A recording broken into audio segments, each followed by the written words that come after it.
Basta kay Sir Rojan, ibang klase. Let's go! Okay, welcome ulit sa ating klase. Sa video na to, pag-uusapan natin ang Article 1191. Dito sa article na to, dinidiscuss ang tungkol sa mga remedies ng isang injured party kung sakaling ang obligation ay reciprocal. Ano nga bang pwedeng gawin ng isang party na nagsuffer ng damage dahil sa breach na ginawa ng kanyang kakontrata? At applicable ba ito kapag ang obligation ay unilateral? Ano nga ba? Ready ka na? Sige, start tayo. Let's go! Ayan, sige, basahin muna natin. Article 1191.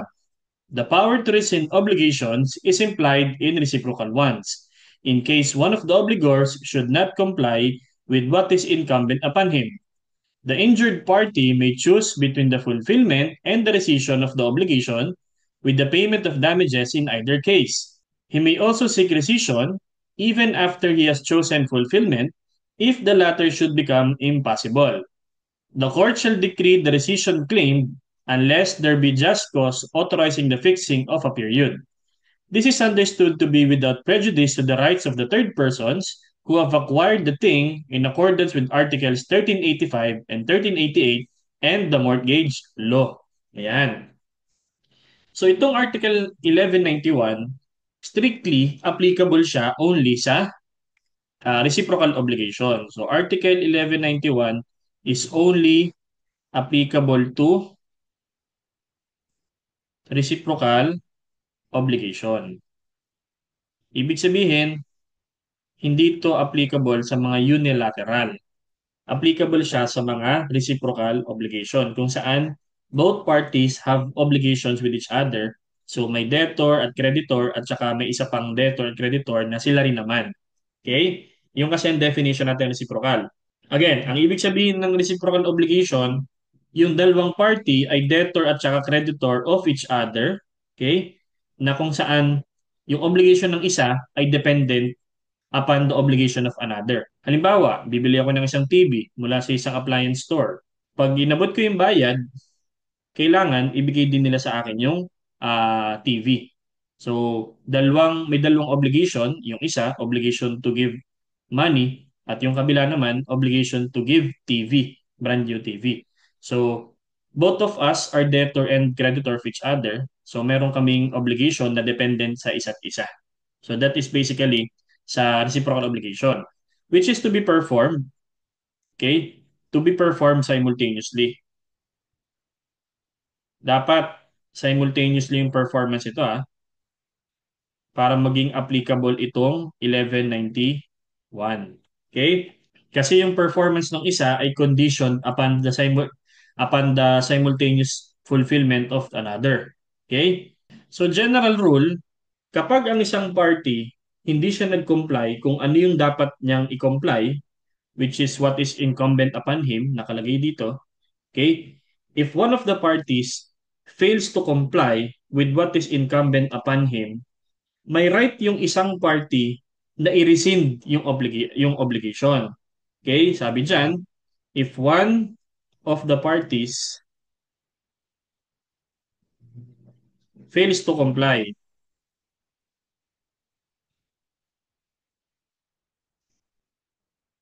what is incumbent upon him,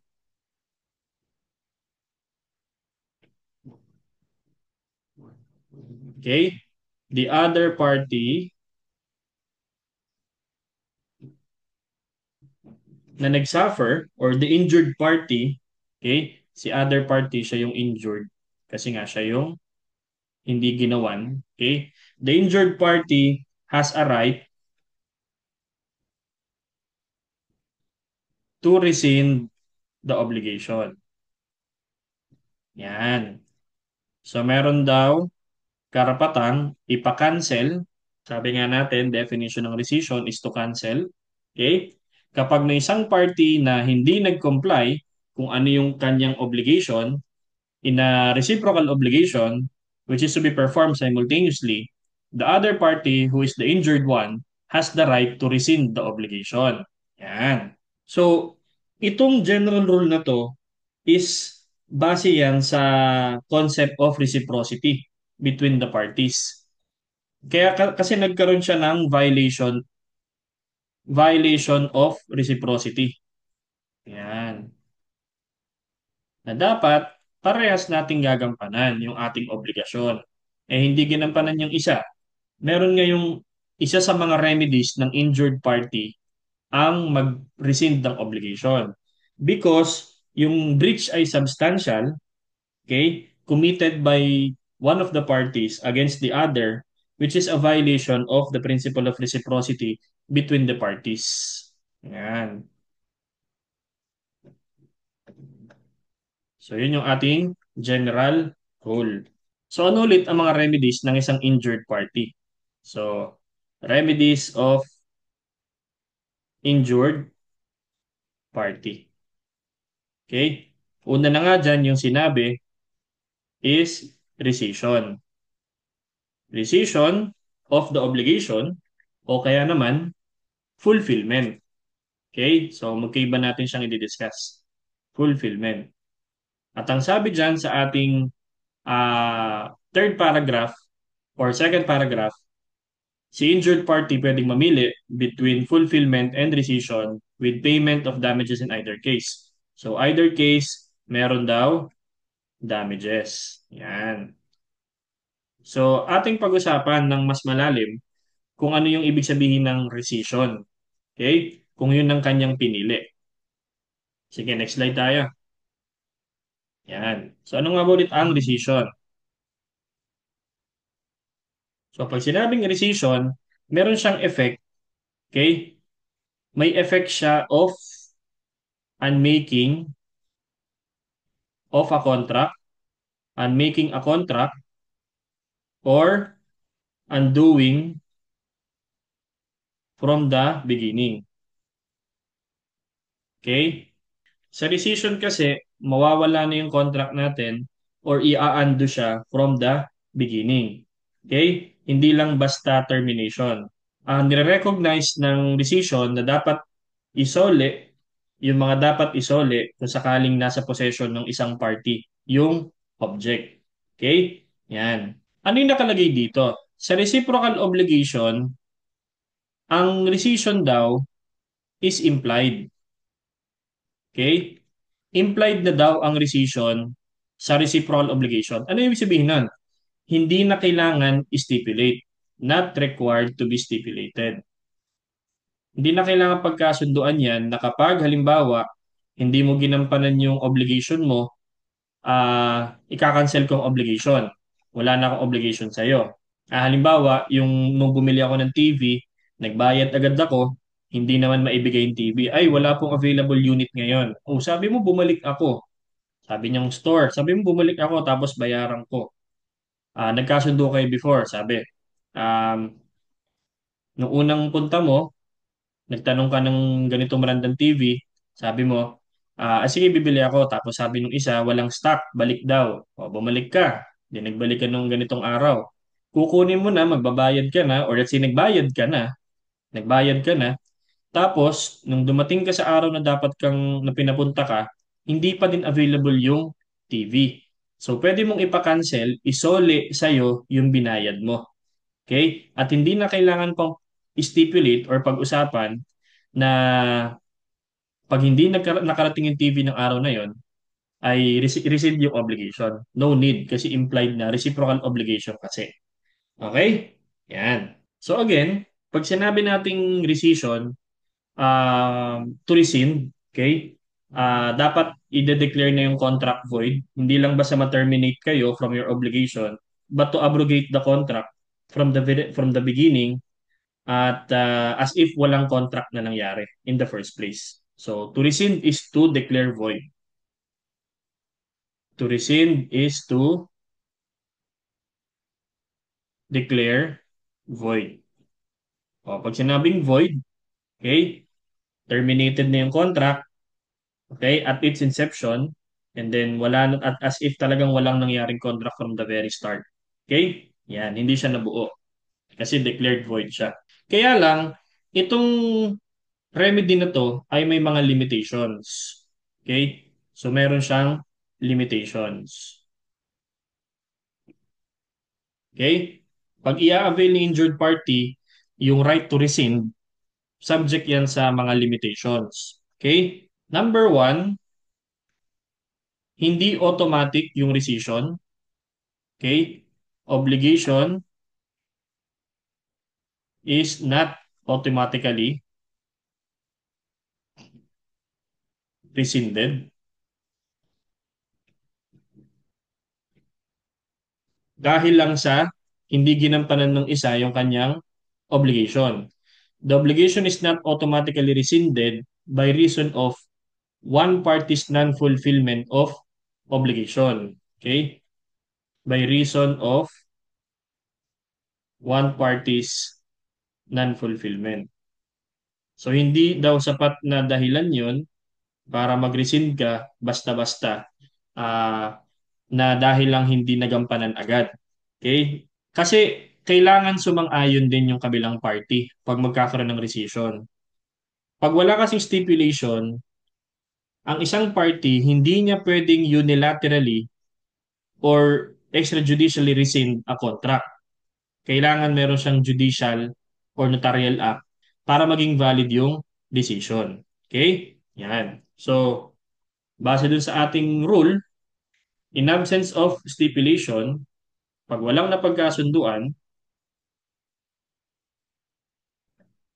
okay, a party cannot unilaterally, yan. Kumbaga siya lang magde-decide na mag-rescind a contract. Extrajudicially, no? A contract. Okay? Kailangan niyang i-avail through a judicial act ang rescission kung gusto mong mag-rescind ng unilateral. Pero kapag unilateral, hindi siya pwede sa extrajudicial. Yung outside court, kailangan magkasundo kayo na ika-cancel na ang contract. Pero extrajudicially, rescission is not allowed. Hindi siya automatic. Okay? Kailangan magkasundo kayo. Kasi pag sinabing unilaterally, isa lang ang nag-decide para sa contract. Eh, ang contract ay meeting of minds pa din naman yan. So kung may rescission kang gustong i-exercise as your right at extrajudicial siya, magkakasundo na lang kayo, kailangan o sumang-ayon din siya na magpaparescind or magpapakancel. Pero kung gusto mo talagang magkaroon ng valid rescission, okay, pwede kang magkaroon ng judicial act. Judicial or notarial act. Yan. Notarial act is necessary. Kung gusto mo talaga ng unilateral act of rescission, kailangan magpanotaryo ka para maging valid yung decision or para mag-take place yung rescission. Okay? Yan. At saka ang rescission, pwede lang siya kapag merong substantial breach. Ibig sabihin, another limitation of rescission na hindi siya pwedeng i-avail if there is only a slight breach. If there is a slight or casual breach. Okay? Kumbaga, yung pagkaka-breach ng contract ay hindi naman substantial para ma-defeat yung purpose nung parties na nagkasundo sila. Halimbawa, bumili ako ng cellphone. Okay? Tapos, nung binili ko siya, hindi pala available yung earphone. Hindi naman substantial yung breach of contract doon kasi kaya mo naman mag-cellphone. Pwede mong balikan na lang. So, hindi ka pwede mag-exercise ng rescission. Sabi mo, ay, ayoko na. Cancel na natin to, bahala ka dyan. Walang earphone. Hindi pwede. Kasi, rescission can only take place if there is a substantial breach sa performance. If there's only a slight breach or casual breach, hindi siya allowed. Pag sinabing substantial, kailangan talaga yung hindi pag-perform ay hindi matutugunan yung obligation or yung kung bakit kayo nagkasundo in the first place. Okay, so another limitation sa rescission is breach is only slight or casual. Hindi siya pwede. Another one, number three, okay, hindi available ang rescission kapag yung thing or yung subject matter ng obligation is already in possession of the third person who acquired it in good faith. Okay? Subject matter, yung object mismo, subject matter is already in the possession of a third person.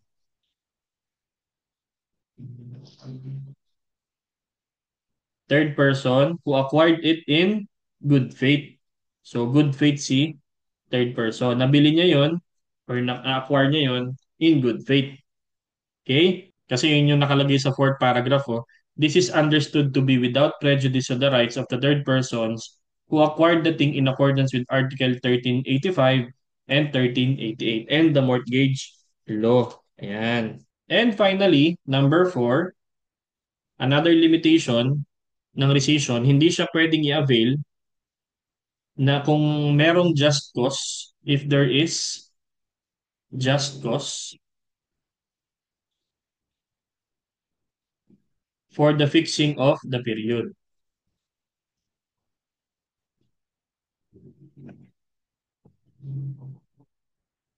within which the debtor can apply or comply, within which the debtor can comply. Kumbaga,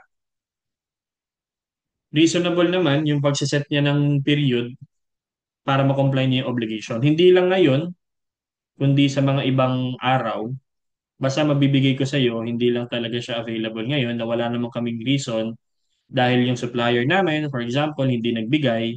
So kami, distributor, wala rin kaming maibigay. So valid naman yung reason niya. Tapos nagbigay siya ng period, fixed period, kung saan pwede niya ma-comply yung kanyang obligation. Kasi sabi natin ng reciprocal, di ba, simultaneous dapat. So hindi mo pwedeng magamit ng rescission kapag valid naman yung pag-fix niya ng period kung kailan siya magko-comply ng obligation niya. So ito yung mga limitations ng rescission na hindi mo pwedeng i-avail. Okay? Ayan. And yung isang remedy kung ng isang injured party is the fulfillment. So next slide, fulfillment. Okay? Ito naman, opposite ng rescission, pag sinabing fulfillment, tuloy pa din. Okay? It refers to the specific performance. Yan, napag-usapan natin to, di ba? Yung specific performance. Okay? Ano nga ulit yun? Yan. Yung specific performance, i-require mo yung exact performance of the contract. Okay?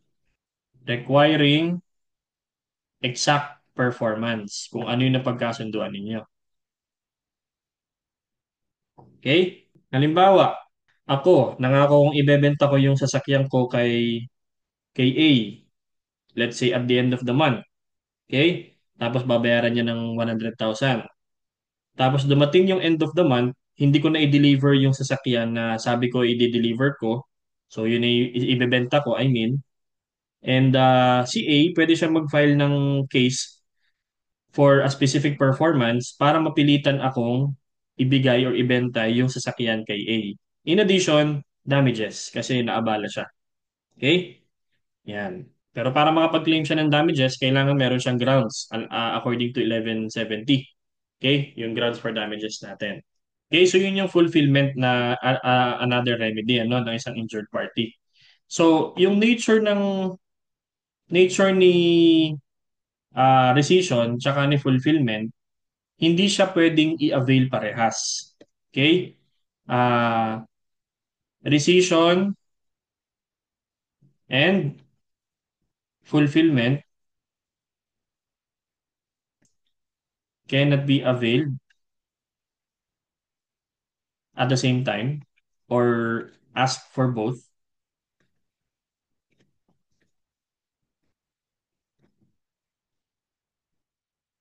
Hindi siya pwedeng rescission, pinakancel mo tapos ipapa-fulfill mo din.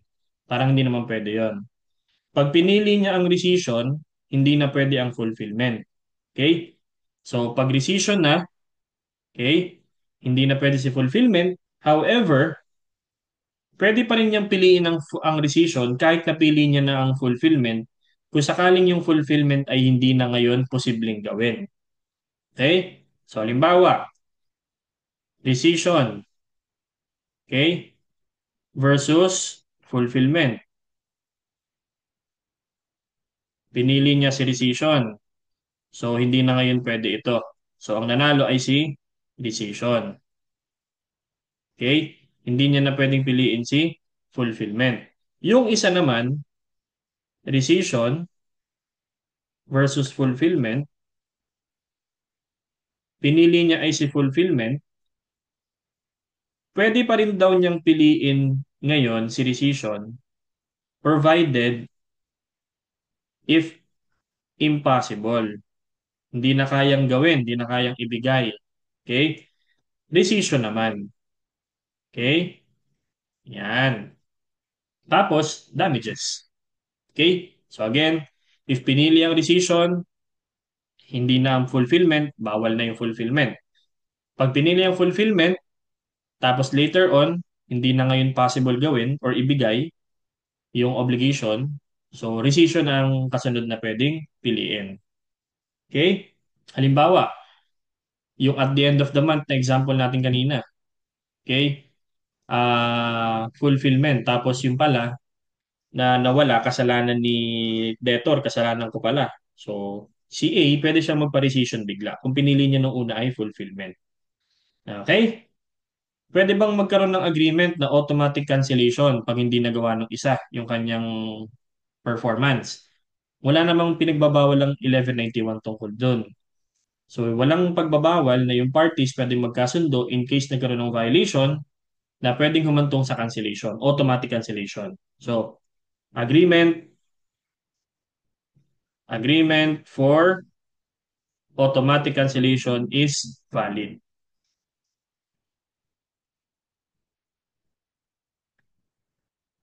Halimbawa, sabi ko sa appliance store, uy, pabili akong TV. Okay? Ay, sir, wala pong available ngayon. Balik po kayo next week. Let's say Friday next week. Tinagbalik ako, tapos sabi ko bago ako nag-alis, o sige, pag walang TV ha, cancel na lang. Pag dumating ako walang TV, cancel na yung ating contract. O sige daw, nagkasundo kayo. Okay, pagdating mo nung Friday na yon, wala pa rin yung TV, automatic cancel. Hindi na kailangan mag-set ng another date. Okay? Hindi mo na kailangan mag-rescission, mag-file ng rescission para ma-rescind yung contract. Okay? Automatically cancel kasi valid naman daw yun. Okay? Ayan. So, ito yung sinasabi natin sa 1191. Tungkol ito sa mga reciprocal obligations only at yung mga pwedeng remedies ng isang injured party kung sakaling yung isang party ay nag-breach ng kanyang contract. Okay? So again, kung medyo nadamihan ka or medyo nalito ka, ulitin mo lang yung lecture, I'm sure makukuha mo rin yan. And like yung sinasabi sa inyo, mag-aral mabuti, mag-ingat palagi at laging tatandaan, ibang klase ka. Bye-bye!